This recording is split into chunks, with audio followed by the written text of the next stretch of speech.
C'est une histoire de frères ennemis. Ils se vouent une haine viscérale. Par leurs intrigues, ils contaminent la société autour d'eux. Compassion ou complicité, les alliés sont nombreux dans cette affaire. Ils s'alarment, s'acharnent et finissent par s'embrouiller. Et la grande inconnue demeure la vérité. Eh bien, mesdames et messieurs, voici la balle dans votre écran. Chronique remue-ménage, brise tabou et casse mentalité. En direct chaque dimanche de midi à 14h avec Ismaël Boningama.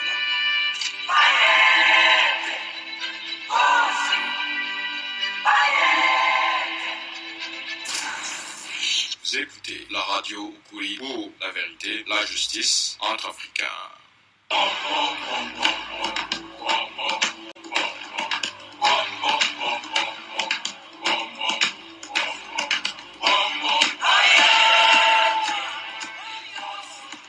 Mesdames et messieurs, bienvenue à l'écoute. Au microphone, je suis Ismaël Mbonigaba. C'est la balle dans votre écran. La chronique qui recherche la vérité des choses va au-delà de la théorie et de la rhétorique et exige la lumière sur les questions qui touchent la société contemporaine.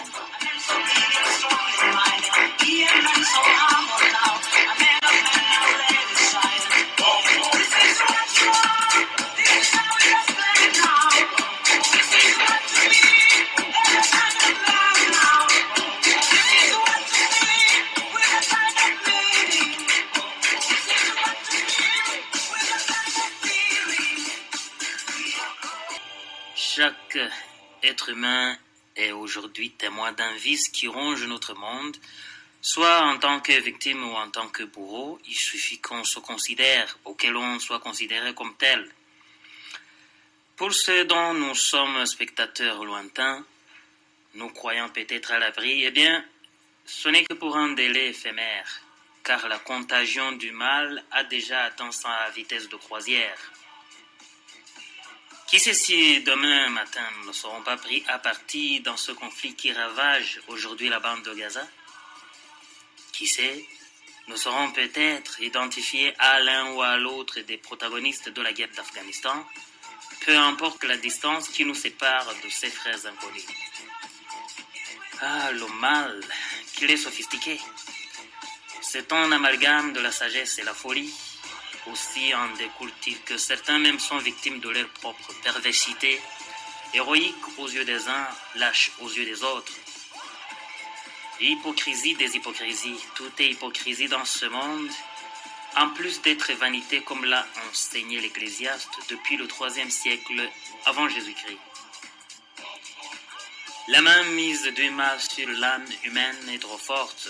Sur ce, je suis d'avis que c'est l'égocentrisme de l'homme qui va sonner le glas de la planète Terre, car la pire haine des humains n'a pour cible que les humains. La balle est donc dans votre écran, chers auditeurs et auditrices. Le défi est de faire la différence et de faire régner la philanthropie.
Master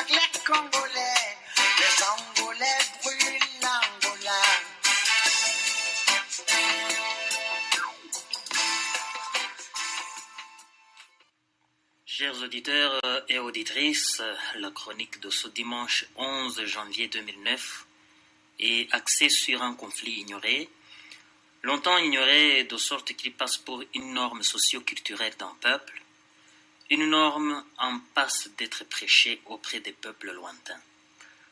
Or, ce conflit constitue à répétition une véritable bombe à retardement. Dans ce premier épisode, je tente de canaliser les tenants et les aboutissants des antagonismes multiformes et multiséculaires entre les protagonistes éminemment artificieux, capables de noyer la terre entière dans une goutte de larmes. Leur pays d'origine s'appelle le Rwanda. Ils ont tout en commun. Le beau paysage, la culture, la langue, les patronymes, la spiritualité et même les pratiques intimes. Mais il se voue une haine viscérale. À la suite d'un génocide, des massacres qui ont coûté vie à des millions d'individus, la hache de guerre est loin d'être enterrée. Rejet et dénigrement réciproques, menaces de mort, etc. Partout se répand l'odeur de la haine entre ses frères ennemis. Mais alors, en quoi ceci doit-il être un enjeu ici?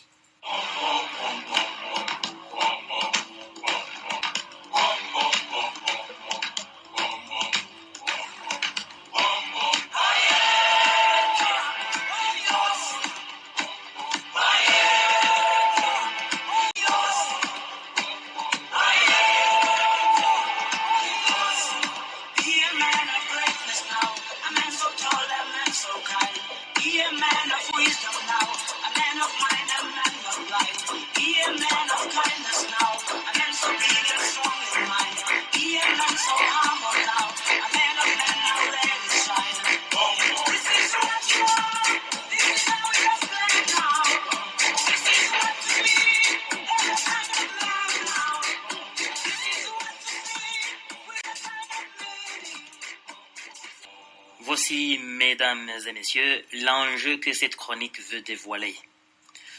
Les Hutus et les Tutsis du Rwanda ont élu domicile ici au Canada, comme dans tous les coins de la planète d'ailleurs, avec leur bagage socio-conflictuel. Pour les non-avertis, le différend nous paraît qu'anodin. Et pourtant, le feu dormant au sein de la communauté rwandaise, au pays aussi bien que dans la diaspora, constitue une véritable bombe à retardement. Les signes d'intolérance extrême se sont longtemps manifestés à travers les attitudes, les propagandes haineuses, manifestations et même via les médias. La chronique La balle dans votre camp se penchera sur les cas de contagion de la haine importés des Grands Lacs africains et communiqués à la société canadienne d'accueil, les implications politiques et le désintérêt total affiché par les autorités canadiennes vis-à-vis de cette problématique, ainsi que les conséquences graves et prévisibles sur toute la société. C'est donc au-delà des questions et des réponses simplistes dont le monde a longtemps été abreuvé, simplistes dans ce sens que les gens concentrent leur attention sur les aspects superficiels et ferment les yeux sur les questions de fond. Pas question donc de faire couler trop de salive au sujet de celui qui a attaqué le Rwanda, alors que ce pays était un havre de paix. L'approche est plutôt de chercher à savoir pourquoi un citoyen peut prendre la décision d'attaquer sa propre patrie, tel que fut le cas en 1990 avec le FPR, le Front patriotique rwandais de Paul Kagame, tel que c'est le cas actuellement avec les aspirations de PDP, Pacte de défense du peuple, de Théo Mouchaïdi. L'approche de la balle dans votre camp ne veut pas se limiter sur la simple question de savoir qui a commis le génocide au Rwanda. Elle veut entrer en profondeur pour mettre la lumière sur les causes de cette barbarie. Je suis d'avis que la vérité risque de se noyer dans les détails et dans les polémiques accessoires si les événements sont pris isolément. Ainsi, la question épineuse pour laquelle aucun chercheur n'a trouvé réponse, c'est à quand remonte le début des troubles entre Hutus et Tutsis. Quelqu'un dira en 1994, dans un message adressé au peuple rwandais au début de cette année 2009, un politicien d'ODR, l'opposition démocratique rwandaise, a laissé entendre que c'est le pouvoir du FPR qui est à l'origine de la tragédie rwandaise. Vrai ou faux? Quelqu'un d'autre dira peut-être que c'est en 1990. Selon les défenseurs de l'ancien régime du MRND, c'est le FPR qui doit être blâmé à cause de ces attaques. Vrai ou faux? Les autres diront sûrement que c'est en 1959. C'est ce que certains Tutsis croient, pour qui le rejet du régime monarchique constitue le début de la catastrophe. Est-il vrai ou faux? Et si quelqu'un disait que les troubles remontent au XVIIe siècle, tous les arguments sont bons, du moins pour ceux qui les avancent. Les imbéciles ont décidé d'entrer dans l'histoire à reculons. Les peuples bâillonnés écoutent la symphonie des canons. Les Algériens égorgent les Algériens. Les Somaliens fusillent les Somaliens. Les Rwandais génocident Rwandais. Les Burundais découpent les Burundais. Les Congolais massacrent les Congolais. Les Angolais brûlent l'Angola.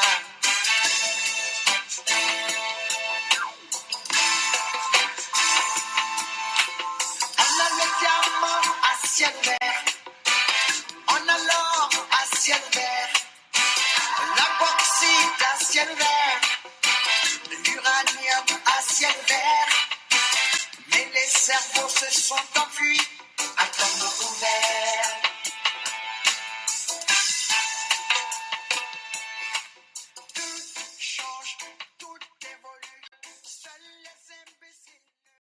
Seule la vérité rendra tous les hommes libres. D'un côté, on a des Hutus accusés en bloc d'être assassins nés ou assassins de nature, de plus vieux encore vivants ou nouveau-nés, du plus riche au plus pauvre, intellectuel ou analphabète.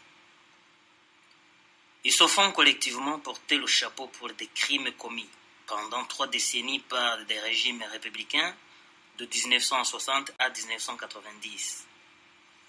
La délation semble fonctionner efficacement contre des milliers de Hutus du Canada et du monde entier d'ailleurs. Hutus qui, frustrés et ne sachant quoi faire pour se disculper, digèrent silencieusement leur angoisse en attendant qu'un jour les miracles les accomplissent. Seule la vérité saura briser les chaînes de cette condamnation. De l'autre côté, les Tutsis portent un lourd fardeau de mythes qui leur ont valu des massacres épisodiques et certainement contribué à l'exécution du génocide de 1994. Parmi ces mythes, nous pouvons citer celui de la descendance divine des Tutsis.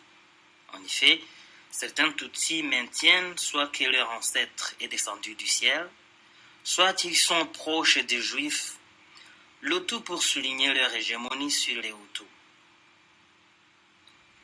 Viennent ensuite les légendes faisant état de décorations des tambours dynastiques avec les coups de Hutus, tués par des monarques Tutsis, ainsi que le sacrifice des bambins Hutus pour assouvir la soif de Ruhuga, l'épée de la reine-mère Kanjogera.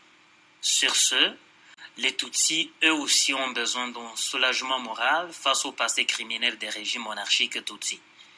Il en ressort donc que les deux ethnies, Hutu-Tutsi, doivent s'accorder sur la mémoire collective et l'assumer, sans laisser planer aucun spectre d'une quelconque réalité cachée, faute de quoi le silence entretenu sur les faits risque de se solder par l'éclatement d'autres querelles.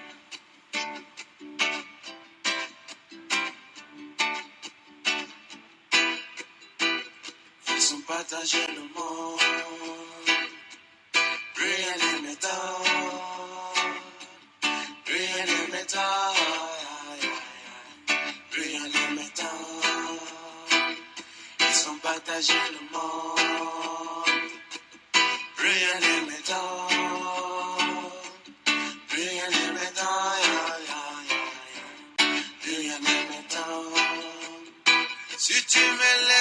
Tchétchénie, moi je te laisse l'Arménie. Si tu me laisses l'Afghanistan, moi je te laisse le Pakistan.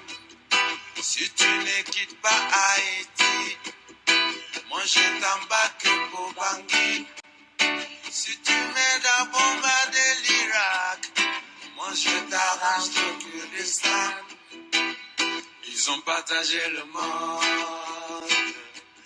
rien ne m'étonne, rien ne m'étonne, rien ne m'étonne.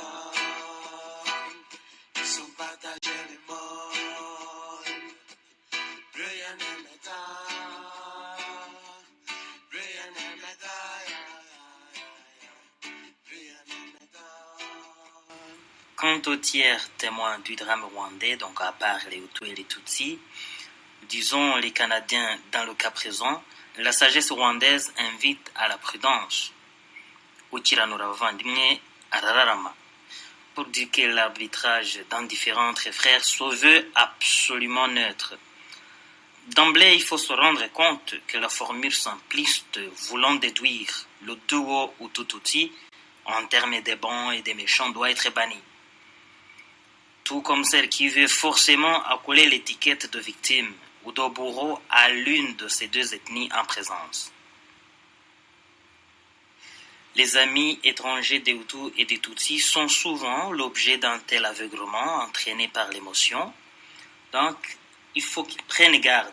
En effet, toute la vérité requiert un certain consensus. On est souvent intrigué par une question que chaque Canadien pose lorsqu'il est en présence des Rwandais. Est-ce que tu es Hutu ou Tutsi? On se rappelle que ce cas a dû créer une brouille entre le gouvernement canadien et le gouvernement rwandais lorsque les services d'immigration exigeaient à un ministre rwandais qui demandait le visa pour le Canada de spécifier son ethnie. Paradoxalement, le même gouvernement rwandais accuse sans distinction ceux qu'il qualifie de Hutus et qui se trouvent sur le sol canadien d'être des génocidaires. C'est la confusion et le gouvernement canadien agit en fonction de ses émotions diplomatiques sans chercher à comprendre ce qui se passe réellement au sein de la communauté rwandaise. Le hic est dans le fait que la communauté rwandaise du Canada porte sur son dos deux blocs lourds de jusqu'au-boutistes, autant du côté des Hutus que du côté des Tutsis. Les jusqu'au-boutistes y continuent d'entretenir l'idéologie divisionniste et d'alimenter la haine de façon subtile. Ironie du sort, ce sont ces individus radicaux minoritaires de surcroît qui continuent de monopoliser l'influence et la parole et prendre en otage les membres modérés de la communauté. Ces extrémistes des deux bords constituent une tumeur sociale qui, si elle n'est pas vite guérie, risque de provoquer les séquelles graves.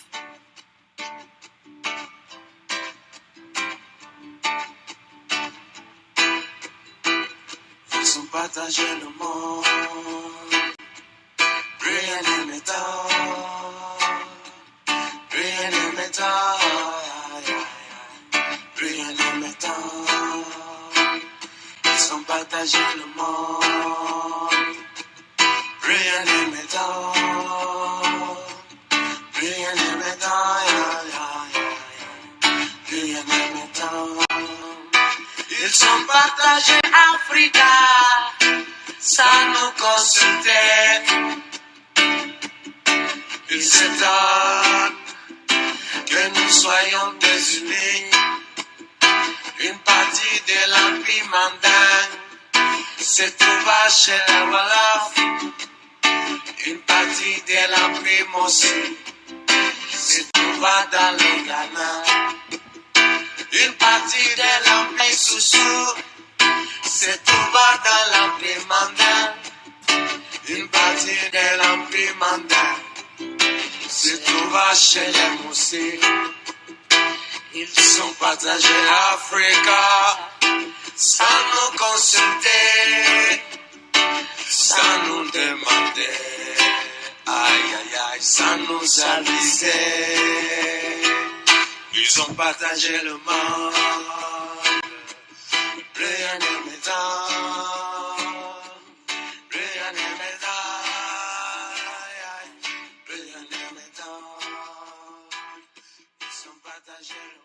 La communauté rwandaise du Canada est traumatisée, la jeune génération semble condamnée à vivre des cauchemars. La société canadienne est, quant à elle, prise dans cet engrenage vicieux de contre-vérité. Elle est incapable d'exiger la lumière de la part d'un gouvernement non moins trempé dans le bourbier rwandais. Il est temps d'agir, il est urgent d'exorciser les démons qui hantent la communauté rwandaise, sans épargner les sociétés qui s'ouvrent à elle. La balle est donc dans le camp de tout le monde, et faisant référence à la leçon morale d'Albert Einstein, le monde ne sera pas détruit par ceux qui font le mal, mais par ceux qui les regardent sans rien faire. Et n'oubliez pas, chers auditeurs et chères auditrices, qui oublie son histoire est condamné de la revivre.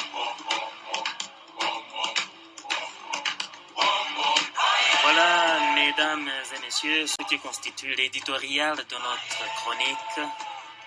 À la technique et à la réalisation, je remercie Mouir Louis-Antoine.